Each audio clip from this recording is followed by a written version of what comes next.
एक छोटा सा गांव था जहां शिव नाम का एक ईमानदार लकड़हारा अपनी पत्नी रेखा के साथ रहता था।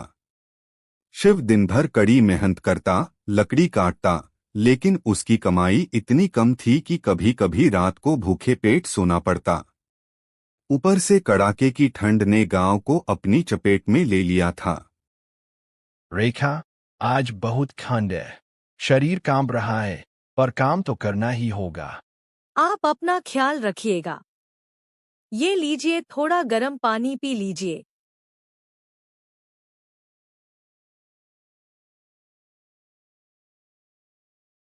शिव जब अपने मालिक धनीलाल के पास काम मांगने गया तो उसे एक बड़ा झटका लगा। शिव, कल से काम पर मत आना। ठंडी बढ़ गई है, मेरा धंधा मंदा है। मैं अब तुम्हें मजदूरी नहीं दे सकता। मालिक, ऐसा मत कहिए। इस कड़कड़ाती ठंड में मैं कहाँ जाऊंगा? मेरे घर में अनाज का दाना तक नहीं है। मेरी समस्या नहीं है। ये लो अपनी आखिरी मजदूरी और यहां से जाओ। शिव निराश होकर घर लौटा। रेखा ने उसे ढांढस बंधाया। शिव ने सोचा कि क्यों न वो खुद जंगल से सूखी लकड़ियां लाकर बाजार में बेचे। अगले दिन वो लकड़ियां लेकर बाजार पहुंचा, जहां गांव का सबसे अमीर व्यापारी भीमा अपनी दुकान सजाए बैठा था। ओए लकड़हारे, तूने कब से ये काम शुरू कर दिया? इस बाजार में सिर्फ भीमा की लकड़ियां बिकती हैं। भीमा भाई, मैं तो बस पेट पालने के लिए मेहनत कर रहा हूं। चुनौती देता हूं तुझे। अगर आज तेरी एक भी लकड़ी बिकी तो मैं अपनी सारी जमीन तेरे नाम कर दूंगा। और अगर नहीं बिकी तो याद रखना कि तेरी हैसियत क्या है।